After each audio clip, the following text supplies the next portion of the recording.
About a week ago, I told you all to stop making excuses and to prepare as much as you can.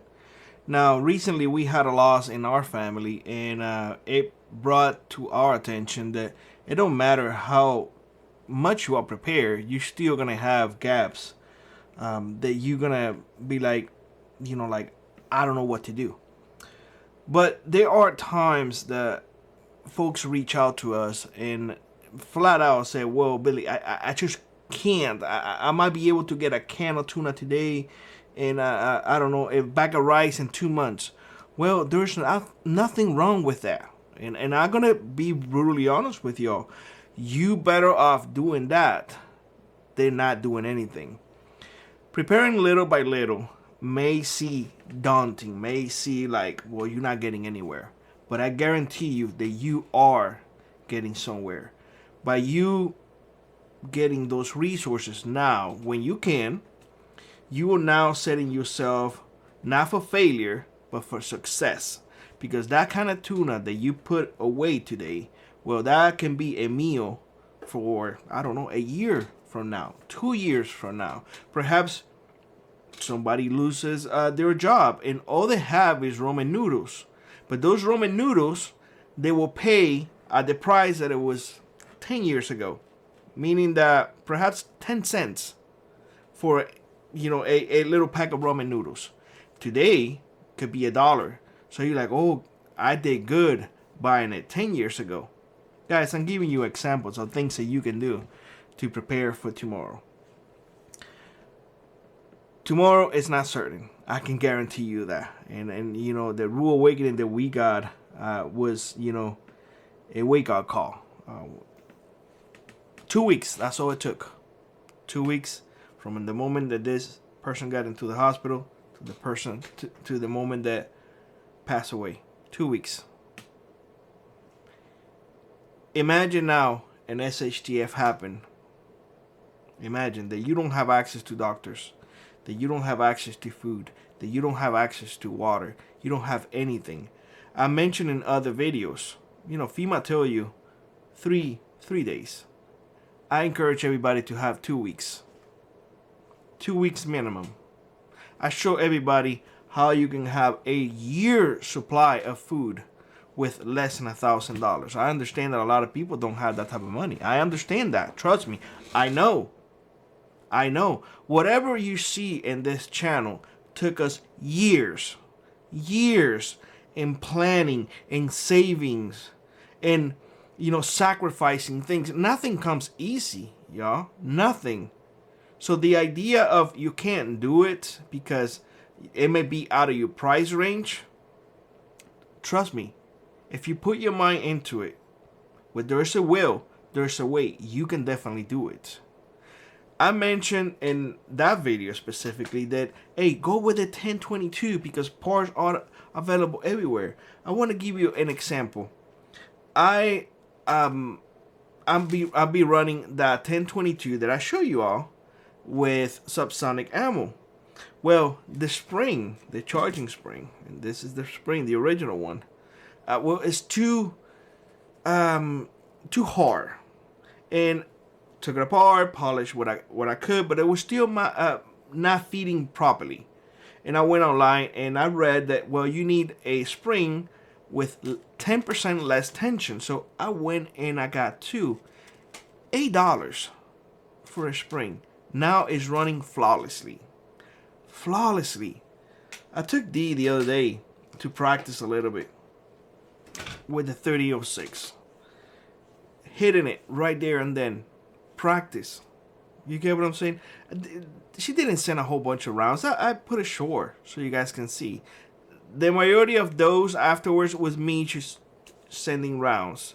But she hit the bullseye the way that she was supposed to. All she sent was 12 rounds. That's it. That's all it took. You don't have to send magazine after magazine to practice. Little by little. That muscle memory. That day I practiced more than anything else with the 22 because I want to make sure that at 50 yards my group was a dime, and it sure was. And a little spring helped a lot with zero malfunctions after that.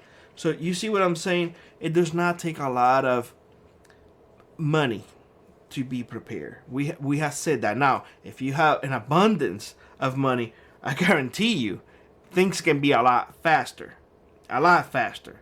And honestly, I do think that we still have a little bit of time, but that window is getting shorter and shorter by the day. One thing that I have not mentioned is that I encourage everybody to think beyond of what you have, beyond of the rice and beans, because you will live, and we have. I mean, shoot, I spent 16 years living on rice and beans and whatever else I can find. That's why my meals pretty much consist on three things all the time, because that's what we got used to: rice, beans, a fried egg, a boiled egg, a scrambled egg, I don't know, a little piece of chicken, some fish. It was always on three. So that's why nowadays, in my home, it's always three things. I don't know. Don't ask me why. I think it's a psychological thing. I don't know. Let me know what is the way that you guys have meals. Is it a three thing type of thing? Like, I don't know, mashed potato and gravy and I don't know, chicken. I don't know. Just let me know in the comment section below. But what I'm trying to say here is that you can do things little by little and get somewhere. But if you don't do anything, trust me, you're just not going to go anywhere. And what I was mentioning before, that just rice and beans, sometimes it's not, or I don't want to say food fatigue, because that is BS, honestly. But if you want to add a little bit more to your prep, something that it's a renewable resource, I will encourage you all to start looking into quails. We have been raising quails now for a while. In fact, I'm fixing to bring my quails from outside into the prepper shed already. We harvest over 100 quails this summer. It was back to back. Guys, that is a bit of meat. A bit of meat. I have currently so many eggs in my counter. I would say that I have over 200 eggs easy in my counter. Easy. Why? Because I still have to harvest a couple of hens that I have, because I don't want to carry a whole bunch of quails throughout winter. I really don't. I think a dozen and a half hens is more than enough. I mean, that's a lot of eggs. I mean, a lot of folks will say, well, that's not enough, Billy. It is enough for us. And that's another thing. If you just one person, think about how much eggs you will eat. Do you think you're gonna go through, I don't know, 6 eggs every single day? If you do, consider that. Because remember, if you don't eat it today, tomorrow you're gonna have another 6. So you may just need 6 hens and 1 little rooster. And of course you can procreate them, raise a few for meat, and then the rest for eggs. I would suggest this. I change mine every year. Every year, at the end of the what I do is I call everything, and I start from 0, meaning that from egg, then I bring it to adulthood, so I can have